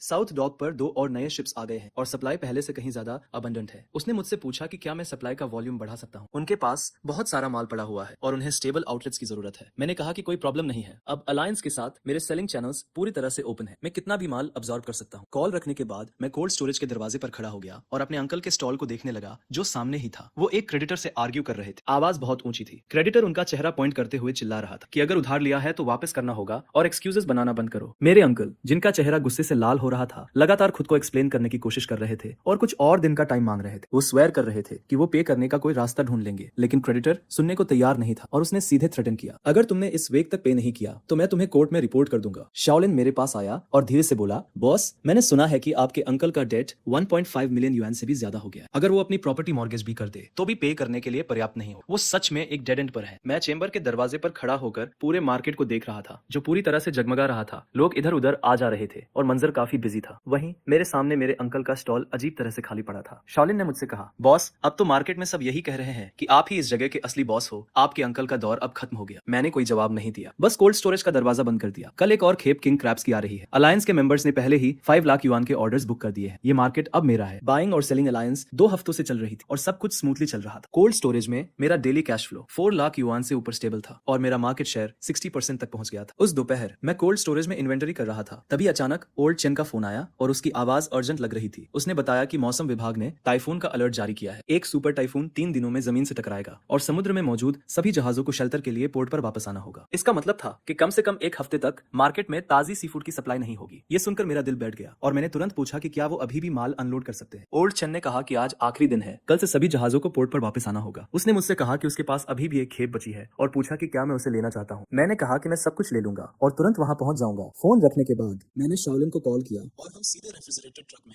साउथ पियर की तरफ चल दिए। ड्राइव करते वक्त मैं सोच रहा था कि टाइफून की वजह से मार्केट में सप्लाई रुक जाएगी और सी फूड की कीमतें आसमान छू जाएंगी। अगर मैं पहले से ही काफी माल जमा कर लेता हूँ तो मैं न सिर्फ अलायंस के मेंबर्स के लिए सप्लाई सुनिश्चित कर पाऊंगा, बल्कि मार्केट को भी स्थिर रख पाऊंगा। मैं शाम को साउथ पियर पर पहुंचा। ओल्ड चेन और उसकी टीम अर्जेंट तरीके से माल अनलोड कर रहे थे। पियर पर बहुत भीड़ थी। मैंने डिसाइड किया कि मैं सब कुछ मौके पर ही खरीद लूंगा और तुरंत 3 लाख युआन का पेमेंट ट्रांसफर कर दिया। ओल्ड चेन ने कहा, अरे ये टाइफून बहुत स्ट्रॉन्ग है, अच्छे से तैयारी कर लो। मेरा मानना है कि कम से कम 1 हफ्ते तक इंटरप्शन रहेगी और मार्केट में स्टॉक खत्म हो जाएगा। मैंने सिर हिलाकर कहा कि सब कुछ कंट्रोल में है, मैं रात में ही सारा माल वापस मार्केट ले जाता हूँ। जब हम सब कुछ खत्म करते हैं तब रात के 11 बज चुके थे। शाओलिन और मैं सॉर्टिंग, पैकिंग और स्टोरेज करने लगते हैं। मैं कोल्ड स्टोरेज के बैकअप जनरेटर को अच्छी तरह से चेक करता हूँ ताकि तूफान के दौरान पावर कट ना हो जाए। अगली सुबह पूरे मार्केट में तूफान की अफवाहें फैलने लगती है। बहुत सारे स्टॉल ओनर्स अर्जेंट स्टॉक जमा करने की कोशिश कर रहे थे, लेकिन ज्यादातर शिप्स पहले ही पोर्ट पर वापस आ चुके थे, जिस वजह से कुछ भी खरीद पाना इम्पॉसिबल था। शाओलिन मुझसे कहता है, बॉस, मार्केट में हर कोई सामान पाने के लिए डेस्परेट है और प्राइसेस पहले ही 30% तक बढ़ चुके हैं। मैं उसे जवाब देता हूँ, चिंता मत करो, पहले अलायंस मेंबर्स के लिए सप्लाई सिक्योर करते हैं और फिर देखते हैं कि सरप्लस का क्या करना है। मैं अलायंस के मेंबर्स को एक मीटिंग के लिए बुलाता हूँ। मैं उनसे कहता हूँ कि तूफान आने वाला है और मार्केट में कम से कम 1 हफ्ते तक सप्लाईज खत्म हो जाएंगी, लेकिन मैंने पहले से ही पर्याप्त स्टोरेज कर लिया है जिससे उनकी सप्लाईज अफेक्टेड नहीं होंगी और प्राइसेस भी नहीं बढ़ेंगे। कई छोटे ट्रेडर्स राहत की सांस लेते हैं। वो कहते हैं, वहां तुम्हारी दूरदर्शिता तो कमाल की है, वरना हम सबको तो बंद ही करना पड़ता। मीटिंग के बाद दूसरे स्टॉल ओनर्स भी मुझे ढूंढने लगते हैं और ऊंचे प्राइसेस पर सामान खरीदना चाहते हैं, लेकिन मैं उन सभी को ये कहकर रिजेक्ट कर देता हूँ कि प्रायोरिटी अलायंस मेंबर्स की है। दोपहर में मुझे पता चलता है कि मेरे अंकल भी सामान जमा कर रहे हैं। शाओलिन मुझे बताता है कि मेरे अंकल ने हाई इंटरेस्ट लोन लिया है और छोटे पोर्ट्स पर हाई प्राइसेस पर बड़ी मात्रा में सामान खरीदा है, इस उम्मीद में कि वो तूफान के दौरान एक बड़ी फॉर्च्यून कमाएंगे और रिकवर कर लेंगे। ये सुनकर मेरा दिल डूब जाता है। मेरे अंकल सब कुछ एक ही चाल साल में दाव पर लगा रहे थे, लेकिन उनकी पुरानी रेफ्रिजरेशन मशीन्स इतनी बड़ी मात्रा में लोड सहन नहीं कर पाएंगी। अगर कुछ गलत हो गया तो लॉसेस बहुत ज्यादा होंगे। शाम को मैं स्पेशली मेरे अंकल के स्टॉल पर जाता हूँ। वो अपने वर्कर्स को सामान कोल्ड स्टोरेज में ले जाने के लिए डायरेक्शन दे रहे थे और उनके चेहरे पर एक अजीब सी स्माइल थी। उनकी रेफ्रिजरेशन मशीन्स पूरी कैपेसिटी से चल रही थी और एक बहरा कर देने वाला शोर निकल रहा था। मैं उन पुरानी मशीनों के सामने खड़ा था, एक अजीब सी आशंका के साथ। तभी शाओलिन मेरे पास आता है और धीरे से कहता है, बॉस, आपके अंकल ने जो माल जमा किया है वो कम से कम 5 लाख का तो होगा ही। क्या आपकी ये पुरानी मशीन्स इसे संभाल पाएंगी? मैं बिना कुछ कहे अपना सिर हिला देता हूँ। उस रात मैं फिर से अपने कोल्ड स्टोरेज के सारे इक्विपमेंट चेक करता हूँ। रेफ्रिजरेटर्स नॉर्मली काम कर रहे थे और टेम्परेचर 5 डिग्री सेल्सियस नीचे स्टेबल था। जनरेटर के सारे टेस्ट भी एक्टिवेट करने के लिए रेडी थे। मैंने कुछ छोटे जनरेटर्स भी तैयार रखे थे। इसके बाद रात के 4 बजे वेयरहाउस के दरवाजे के सामने खड़ी होकर मैं आसमान की ओर देखता हूँ। काले बादल इकट्ठा होने लगते हैं और हवा तेज हो जाती है। वेदर फोरकास्ट में बताया गया था कि टाइफून अगले दिन सुबह तक लान से टकराएगा, जिसकी विंड स्पीड 14 ग्रेड तक होगी। मेरे अंकल का स्टॉल मेरे स्टॉल के सामने था, जहां अभी भी रोशनी थी। ग्लास से मैं उन्हें अकेला अपने माल के सामने बैठा हुआ देख सकता था। उनके चेहरे पर एक उम्मीद भरी स्माइल थी। उन्हें लग रहा था कि यह टाइफून उनके दोबारा उठने का मौका है, पर उन्हें क्या पता था कि यही उनकी बर्बादी का कारण बन सकता है। अगले दिन टाइफून और करीब आ गया। आसमान एकदम ग्रे था। हवा की स्पीड 8 ग्रेड तक पहुंच चुकी थी और मार्केट के कई स्टॉल्स जल्दी बंद होने लगे थे। तूफान से निपटने की तैयारी करते हुए मैंने शाओलिन को सारे इक्विपमेंट दोबारा चेक करने को कहा ताकि कोई प्रॉब्लम ना हो। अलायंस के मेंबर्स भी टाइफून के बाद काम करने के लिए तैयार थे। फिर शाम को 4 बजे मुझे ओल्ड चेन का फोन आता है। वो कहता है कि टाइफून उम्मीद से ज्यादा स्ट्रांग है और मुझे बहुत ध्यान रखने की जरूरत है। उनके सारे शिप्स वापस पोर्ट पर आ गए थे और डॉक खाली कर दिया गया था। मैं जवाब देता हूँ, आप चिंता मत करो, मैं पूरी तरह से तैयार हूँ। फोन रखने के बाद मैं कोल्ड स्टोरेज के सामने खड़ा हो जाता हूँ। आसमान को अंधेरा होते हुए देखता हूँ। हवा और तेज हो जाती है और बारिश की कुछ बूंदें गिरने लगती है। मेरे अंकल के स्टॉल में वो अभी भी काम कर रहे थे, लेकिन मैंने देखा कि उनके रेफ्रिजरेटर नंबर 3 की स्क्रीन फ्लिकर कर रही है और टेम्परेचर अनस्टेबल हो रहा है। मुझे एक झटका लगता है। मैं उस मशीन को बहुत अच्छे से जानता था। यह खराब होने का साइन था। टाइफून फाइनली लैंड से टकरा गया और बारिश के साथ तेज हवा शहर में तबाही मचाने लगती है। शहर में लगे सारे एडवर्टाइजिंग पोस्टर्स फट चुके थे। पेड़ बीच से टूट गए थे और मार्केट में अंधेरा छा गया था। सिर्फ कुछ दुकानों की इमरजेंसी लाइट्स ही जल रही थी। हम सब बस इधर उधर देख रहे थे। मैं और शाओलिन कोल्ड स्टोरेज की निगरानी कर रहे थे। हम इक्विपमेंट के फंक्शन पर ध्यान रख रहे थे। सिस्टम नॉर्मल तरीके से काम कर रहा था। टेम्परेचर स्टेबल था और बैकअप पावर सप्लाई भी किसी भी वक्त के लिए तैयार थी। शाओलिन खिड़की के पास खड़ा बाहर देख रहा था। तभी वो अचानक बोला, बॉस, लगता है तुम्हारे अंकल की दुकान पर कुछ हुआ है। मैं भी उसके पास गया और बारिश में देखने लगा। मेरे अंकल की दुकान में अंधेरा था। उनके सारे रेफ्रिजरेटर्स बंद थे और वो टॉर्च की रोशनी में इधर उधर घूम रहे थे। शाओलिन ने कहा, बॉस, उन्होंने बैकअप का कोई इंतजाम नहीं किया था। बॉस, अगर पावर नहीं आई तो उनका सारा सामान खराब हो जाएगा। मैंने कुछ नहीं कहा और अपने इक्विपमेंट की निगरानी करता रहा। तूफान पूरे 6 घंटे चला। फिर धीरे धीरे हवा और बारिश कम होने लगी। आसमान साफ होने लगा और मैं कोल्ड स्टोरेज से बाहर निकला। मार्केट में सब कुछ तहस नहस हो गया था। हर जगह डेड सी फूड फैला हुआ था। दूर से ही सड़ने की बदबू आ रही थी। शाओलिन बोला, बॉस, तुम्हारे अंकल का तो सब खत्म हो गया। 6 घंटे तक लाइट नहीं थी और सारे रेफ्रिजरेशन मशीन्स बंद थे। 5 लाख का माल खराब हो गया। मैं भी जाकर देखने लगा। किंग क्रैब्स, ऑस्ट्रेलियन लॉबस्टर्स और स्टार ग्रुपर सड़े हुए मांस में बदल चुके थे। मेरे अंकल वहीं पर खाली नजरों से बैठे थे, जैसे उनकी आत्मा ही निकाल ली गई। मुझे देखकर उनकी आंखों में कई सारे इमोशंस दिखे, लेकिन आखिर में उन्होंने कुछ नहीं कहा, बस सिर झुका लिया। मैं बिना उन्हें देखे वापस मुड़ गया। कोल्ड स्टोरेज में वापस आकर मैंने इन्वेंटरी चेक करना शुरू किया। तूफान में 0 नुकसान हुआ था। सारा सी फूड जिंदा था। मैंने तुरंत अलायंस के मेंबर्स को इन्फॉर्म किया कि हम नॉर्मल सप्लाई कर सकते हैं। सुबह 10 बजे तक मार्केट फिर से शुरू हो गया, लेकिन ज्यादातर दुकानों को पावर कट की वजह से बहुत नुकसान हुआ था और उनके पास बेचने के लिए कुछ नहीं था। सिर्फ मेरा ही गोदाम ठीक से काम कर रहा था। जल्द ही सिर्फ मेरे पास ही स्टॉक था। बड़े बड़े रेस्टोरेंट्स के बायर्स मुझे कॉल करके पूछने लगे कि क्या मैं उन्हें सप्लाई कर सकता हूँ। मैंने हाँ तो कह दिया, पर मैंने कहा कि प्राइसेस मार्केट के हिसाब से ही चलेंगे। तूफान के बाद सी फूड की कमी हो गई थी। प्राइसेस बढ़ गए थे, जिस पर मैंने अपने एलाइज को प्रायोरिटी दी और उनके प्राइसेस वही रखे। बाकी कस्टमर्स के लिए मार्केट प्राइस रखा। उस दिन मेरा गोदाम एकदम भर गया था। रेस्टोरेंट्स के ओन रुपीज, रिटेल रुपीज और यहाँ तक कि दूसरे स्टॉल्स के ओनर्स भी मुझसे सामान लेने आए थे। मैंने सबको लाइन में सप्लाई किया, यह इंश्योर करते हुए कि हर कस्टमर को उसका हिस्सा मिले, पर मैंने होर्डिंग या स्पेकुलेशन नहीं की। शाओलिन ने एक्साइटमेंट में कहा, बॉस, आज का टर्नओवर 1 मिलियन से ऊपर चला गया। मैंने कुछ नहीं कहा क्योंकि ये वो रिजल्ट नहीं था जो मैं चाहता था, पर मार्केट का यही रूल है, जो तैयार रहता है वो बच जाता है और जो नहीं रहता वो एलिमिनेट हो जाता। दोपहर के 3 बजे मेरे अंकल के स्टॉल पर कुछ क्रेडिटर्स आ गए। वहाँ मरे हुए सी फूड का ढेर देखकर वो गुस्से से लाल हो गए। उनमें से एक ने मेरे अंकल की तरफ उंगली उठाई और तेज आवाज में बोला, ओल्ड ले, तुम हमारा उधार कैसे चुकाओगे? इस कचरे की कीमत ही कितनी होगी? मेरे अंकल अपना सिर झुकाए खड़े थे और बार बार कह रहे थे कि उन्हें थोड़ा और टाइम दे दो, वो पे करने का कोई ना कोई तरीका ढूंढ लेंगे। क्रेडिटर्स ने उनकी बात नहीं सुनी और सीधे कह दिया कि अगर उन्होंने 3 दिनों में पे नहीं किया तो वो उन्हें कोर्ट में सू कर देंगे, वो उनका स्टॉल जब्त कर लेंगे। मेरे अंकल जैसे अपनी सारी ताकत हार चुके थे और दीवार के सहारे खड़े हो गए। उनसे एक शब्द भी नहीं निकला। शाओलिन ने मुझसे कहा, बॉस, आपके अंकल का 5 लाख का सारा सामान तो बर्बाद हो गया और ऊपर से उन पर 1 मिलियन से ज्यादा का डेट भी है, वो कभी रिकवर नहीं कर पाएंगे। मैं गोदाम के दरवाजे पर खड़ा होकर सामने का सीन देख रहा था, पर मुझे अंदर से कुछ महसूस नहीं हो रहा था। उस रात तूफान पूरी तरह से खत्म हो गया और आसमान साफ हो गया। मैं मार्केट के एंट्रेंस पर खड़ा होकर तारों भरे आसमान को देख रहा। इस तूफान ने मार्केट के स्ट्रक्चर को पूरी तरह से बदल दिया। मेरे अंकल के स्टॉल पर मेरे सामने लाइट अभी भी जल रही थी। वो वहाँ अकेले मरे हुए सी फूड के ढेर के सामने बैठे थे, बिना हिले डुले। उनकी वो रेफ्रिजरेशन मशीन्स पूरी तरह से बेकार हो गई थी, स्क्रीन्स ब्लैक हो गई थी और अब वो ठीक नहीं हो सकती थी। मार्केट में लोग कहने लगे थे कि मेरे अंकल पूरी तरह से बर्बाद हो गए। उन्होंने तूफान से पहले सब कुछ लगा दिया था। मैंने कुछ लोगों से कर्ज लिया था ताकि मैं अपना बिजनेस बढ़ा सकूं, जिस पर मेरा सब कुछ बर्बाद हो गया। अब मैं पहले से भी ज्यादा कर्ज में डूब चुका हूँ। अगले दिन मुझे ओल्ड चंद का फोन आता है। वो बताता है कि तूफान के बाद अब शिप्स फिर से चलनी शुरू हो गई है और 3 दिन में नया माल पोर्ट पर आ जाएगा। वो मुझसे पूछता है कि मुझे कितना माल चाहिए। मैं उसे पहले से दुगना माल लाने के लिए कहता हूँ, क्योंकि मार्केट में माल की कमी है और डिमांड बहुत ज्यादा है। फोन रखने के बाद मैं कोल्ड स्टोरेज के एंट्रेंस पर खड़ा हो जाता हूँ। पूरे मार्केट को देखने पर मुझे पता चलता है कि तूफान के बाद बहुत से लोग अपना नुकसान साफ कर रहे हैं। कुछ लोगों ने तो अपनी दुकानें तक बंद कर दी है, लेकिन मेरे कोल्ड स्टोरेज का बिजनेस पहले से भी ज्यादा अच्छा चल रहा है। उस दिन दोपहर में मैं कोल्ड स्टोरेज में नए माल का इन्वेंटरी कर रहा था। तभी शाओलिन मेरे पास आता है और कहता है, बॉस आपके अंकल गेट पर खड़े हैं और वो आपसे मिलना चाहते हैं। मैं ऊपर देखता हूँ और शीशे से मेरे अंकल बाहर खड़े हुए दिखाई देते हैं। उनके बाल बिखरे हुए हैं और उनका चेहरा उतरा हुआ है। वो बहुत परेशान दिख रहे हैं। मुझे देखकर उनके होंठ कांपने लगते हैं और बहुत देर बाद वो सिर्फ 2 शब्द बोल पाते हैं, माफ करना। मैं सिगरेट जलाता हूँ और बिना कुछ कहे उनके बोलने का इंतजार करता हूँ। मेरे अंकल कुछ देर तक चुप रहते हैं और फिर कहते हैं, मुझे तुमसे एक फावर चाहिए, क्या तुम मुझे कुछ पैसे उधार दे सकते हो? मैं उन्हें बिना जवाब दिए देखता रहता हूँ। मेरे अंकल फिर कहते हैं, तूफान की रात मेरा सारा माल बर्बाद हो गया और अब लेनदार हर रोज आ रहे हैं। वो कह रहे हैं कि वो मुझे कोर्ट में ले जाएंगे। मैं पूरी तरह से फंस चुका हूँ। क्या तुम अपने अंकल की मदद नहीं करोगे? हम फैमिली जो है। मैं सिगरेट से राख झटकता हूँ और कामली कहता हूँ, अंकल आपको कितने पैसे चुकाने हैं? मेरे अंकल नजरें झुकाकर कहते हैं, इंटरेस्ट मिलाकर 1.6 मिलियन। मैं कहता हूँ 1.6 मिलियन कोई छोटी रकम नहीं। मेरे अंकल अपनी आंखें थोड़ी लाल करके ऊपर देखते हैं और कहते हैं, मुझे पता है कि मैंने तुम्हारे साथ पहले बुरा किया था। 1,20,000 वाली बात मेरी गलती थी। अब तुम्हारा बिजनेस इतना बड़ा हो गया है कि 1.6 मिलियन तुम्हारे लिए कुछ भी नहीं। बस मुझे उधार दे दो और मैं तुम्हें गारंटी देता हूँ कि मैं तुम्हें वापस कर दूंगा। मैं उन्हें देखता हूँ और कहता हूँ, अंकल आप मुझे वापस कैसे करेंगे? मेरे अंकल हैरान होकर जवाब देते हैं, मेरे पास अभी भी वो स्टॉल है, भले ही उसकी कीमत अब ज्यादा ना हो, लेकिन लोकेशन अभी भी अच्छी है। जब मैं ठीक हो जाऊंगा तो तुम्हें ब्याज के साथ पैसे लौटा दूंगा। ये सुनकर मैं हंसता हूँ और कहता हूँ, चाचा क्या सच में आपको लगता है कि आप ठीक हो पाएंगे? मेरी बात सुनकर चाचा एकदम चुप हो जाते हैं। उनका चेहरा शर्म से लाल हो जाता है। मैं आगे कहता हूँ कि तूफान आने से पहले मौसम विभाग ने चेतावनी दी थी कि सबको जनरेटर तैयार रखना चाहिए, लेकिन उन्होंने कुछ नहीं किया और डेस्परेशन में आकर सूदखोरों से कर्ज लेकर सामान भर लिया। ये तो उनकी अपनी गलती थी। अब जब सब कुछ गलत हो गया है तो मुझसे पैसे मांगने आ गए। किस हक से? मेरे चाचा कहते हैं, अरे हम तो परिवार है। मैं जवाब देता हूँ, चाचा जब मुनाफा बांट रहे थे तब तो मुझे परिवार नहीं समझा। 3065 दिन साल भर मैं तुम्हारे लिए काम करता रहा और तुमने मुझे सिर्फ 1,20,000 दिए, ये कहकर कि मैं तो बस सस्ता मजदूर हूँ। अब जब तुम मुश्किल में हो तो तुम्हें याद आ रहा है कि हम परिवार हैं। मेरे चाचा एकदम चुपचाप खड़े रह जाते हैं, जैसे उनकी सारी ताकत ही चली गई हो। मैं सिगरेट बुझाता हूँ और कहता हूँ, चाचा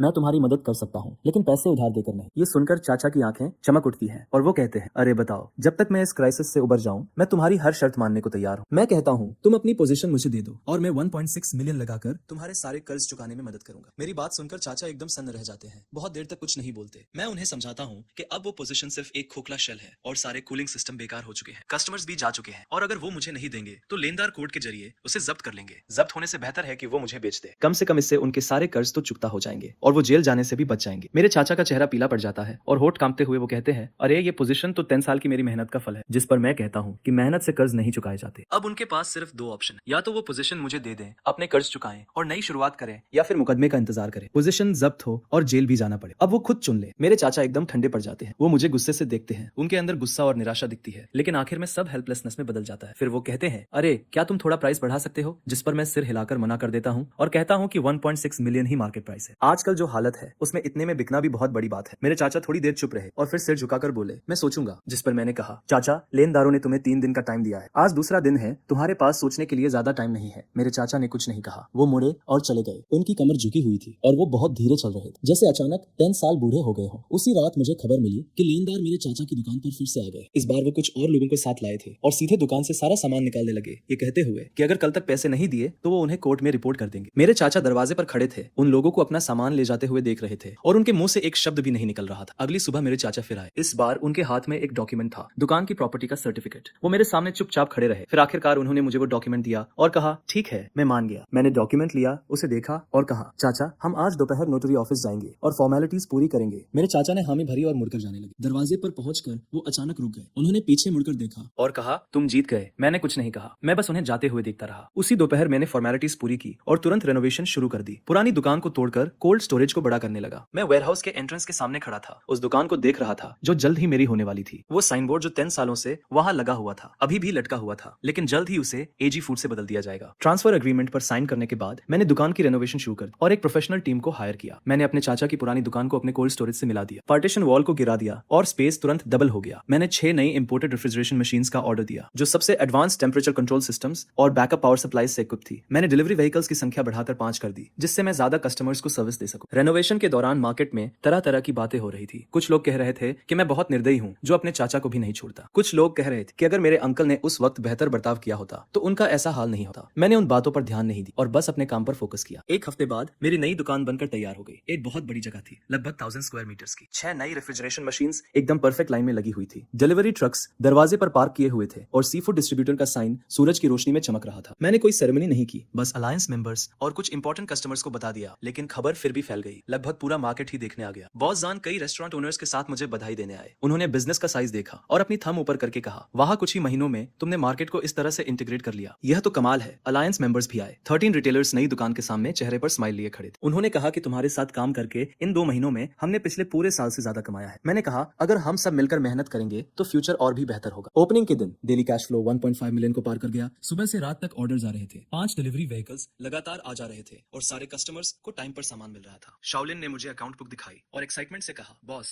इस पेस से तो इस महीने हम 3 मिलियन का नेट प्रॉफिट पार कर लेंगे। मैंने हामी भरी। 3 मिलियन तो मेरे अंकल और मेरा पूरे साल का नेट प्रॉफिट होता था। अब एक महीने में इतना कमाना एकदम पॉसिबल लग रहा था। मैं दुकान के सामने खड़ा होकर पूरे मार्केट को देखा था। वो जगह जहां पहले मेरे अंकल की दुकान थी अब मेरी थी। उस रात मैंने अलायंस मेंबर्स और की एम्प्लॉइज को मीटिंग के लिए बुलाया। मैंने उनसे कहा, अगले महीने से मैं 20% रखूंगा और आप लोग 80% रखेंगे। रिटेलर्स हैरान रह गए और वान नाम के एक आदमी ने कहा, बॉस, ये कैसे पॉसिबल है? आप सामान और डिस्ट्रीब्यूशन प्रोवाइड करते हैं और रिस्क भी आप लेते हैं, 20% तो बहुत कम है। मैंने जवाब दिया, भाई वान, अब मेरा बिजनेस बढ़ गया है और वॉल्यूम भी बढ़ गया है तो 20% कम नहीं है। आप लोग ज्यादा कमाएंगे तो आप लोगों को मेरे साथ काम करते रहने की मोटिवेशन भी मिले। कई रिटेलर्स की आंखें नम हो जाती है और वो कहते हैं, तुम्हारे साथ काम करना वर्थ इट है। मीटिंग खत्म होने के बाद मैं उस स्टॉल के सामने खड़ा रहता हूँ जो मार्केट की रोशनी से जगमगा रहा है और लोग इधर उधर आ जा रहे हैं। सब कुछ बहुत बिजी है। शाओलिन मुझे बताती है कि आज अंकल मार्केट आए थे। वो एंट्रेंस पर बहुत देर तक खड़े रहे, हमारे नए स्टॉल को देखते रहे और फिर बिना कुछ कहे चले गए। अंकल वो 1.6 मिलियन लेकर अपनी सारी दर्द तो चुका देते हैं, लेकिन इस मार्केट में 10 सालों में बनाई उनकी फाउंडेशन पूरी तरह से खत्म हो चुकी। अब वो बस एक कॉमन आदमी है। अब वो पहले जैसे अरोगेंस से भरे स्टॉल ओनर नहीं रहे। देर रात में स्टॉल का डोर बंद कर देता हूँ आराम करने के लिए रेडी होकर। जब मैं मार्केट के एंट्रेंस से गुजरता हूँ तो मुझे एक फेमिलियर फिगर वहां खड़ी दिखती है। वो अंकल थे। वो मार्केट के एंट्रेंस पर खड़े थे, अंदर की ब्राइट लाइट्स को देख रहे थे, साइन बोर्ड को देख रहे थे। वो साइन बोर्ड एक कॉम्प्लेक्स लुक के साथ। मैं उनके पास जाता हूँ। मैं उनके बगल में बिना कुछ कहे खड़ा हो जाता हूँ। काफी साइलेंस के बाद अंकल मेरी तरफ देखते हैं। फाइनली वो कहते हैं, आई अच्छा काम करो। ये कहकर वो मुड़ जाते हैं और चले जाते हैं। अब उनमें वो पहले वाली स्टॉल ओनर वाली बात नहीं रही। 1,20,000 से अब तक 3 मंथ से भी कम टाइम में मैं टोटल काउंटर अटैक कर देता हूँ। मार्केट का सबसे बड़ा स्टॉल, सप्लाई का सबसे स्टेबल सोर्स, सबसे क्वालिटी वाले कस्टमर्स, सब कुछ मेरे हैंड्स में है। ये मार्केट अब मेरा है। ईयर एंड होने वाला है। ये ईयर जब मैंने ब्रेकअप के बाद 1,20,000 से स्टार्ट किया था, तब से पूरे मार्केट को कंट्रोल करने तक ऐसा लगता है जैसे पूरी लाइफ बीत गई। उस नाइट मैंने सारे एम्प्लॉइज और अलायंस मेंबर्स को इकट्ठा किया और नए स्टॉल पर 10 से ज्यादा टेबल्स लगे। सियोलिन, ओल्ड चेन, ओल्ड हान, ओल्ड जो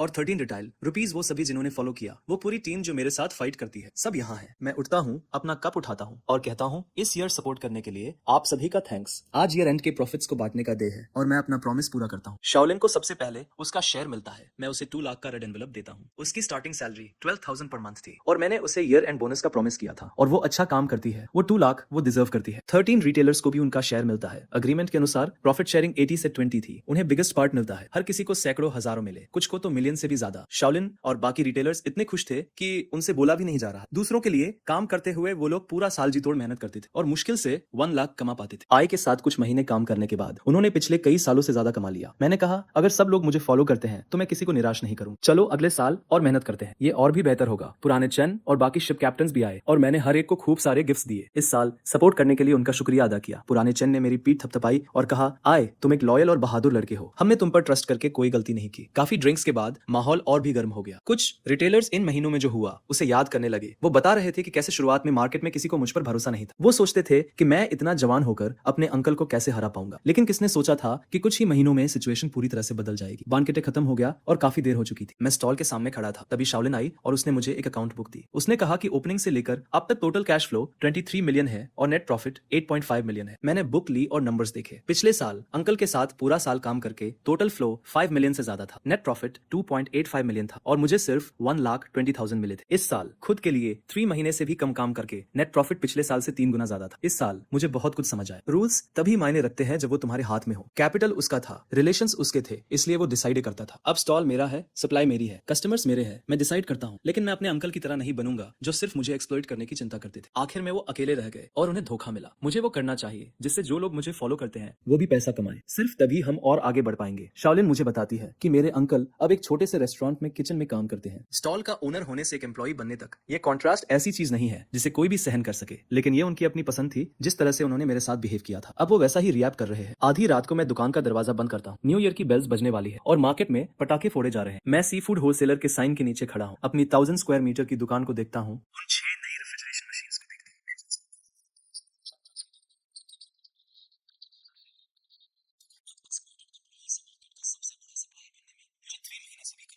इस साल मैंने सबसे इंपॉर्टेंट चीज सीखी, रूल्स तुम्हें असली कॉन्फिडेंस तभी देते हैं जब वो तुम्हारे हाथों में हो। तभी शाओलिन मेरे पास आता है और कहता है, बॉस हैप्पी न्यू ईयर। मैं मुस्कुराता हूँ और कहता हूँ हैप्पी न्यू ईयर। दूर आसमान में कलरफुल लाइट्स के साथ फायरवर्क्स खेलने लगते हैं जो पूरे मार्केट को रोशन कर देते हैं। मैं दुकान के डोर पर खड़ा हूँ और यह सब देखकर मेरा दिल शांत हो जाता है। अगले साल मैं और भी ग्रो करना चाहता हूँ। मैं सिर्फ इस मार्केट को कंट्रोल नहीं करना चाहता बल्कि बिजनेस को पास की सिटीज और उससे भी आगे एक्सपांड करना चाहता हूँ। लेकिन अभी मैं सिर्फ घर जाकर अपनी माँ के साथ न्यू ईयर्स ईव डिनर करना चाहता हूँ। मैं अपना फोन निकालता हूँ और उसे मैसेज करता हूँ, माँ मैं कल घर आऊंगा। फोन तुरंत रिप्लाई करता है, ठीक है माँ तुम्हारा इंतजार कर रही है। मैं फोन रखता हूँ, दुकान का डोर लॉक करता हूँ और ड्राइव करके मार्केट से निकल जाता हूँ। रेयर व्यू मिरर में सी फूड होलसेलर का साइन दिखता है।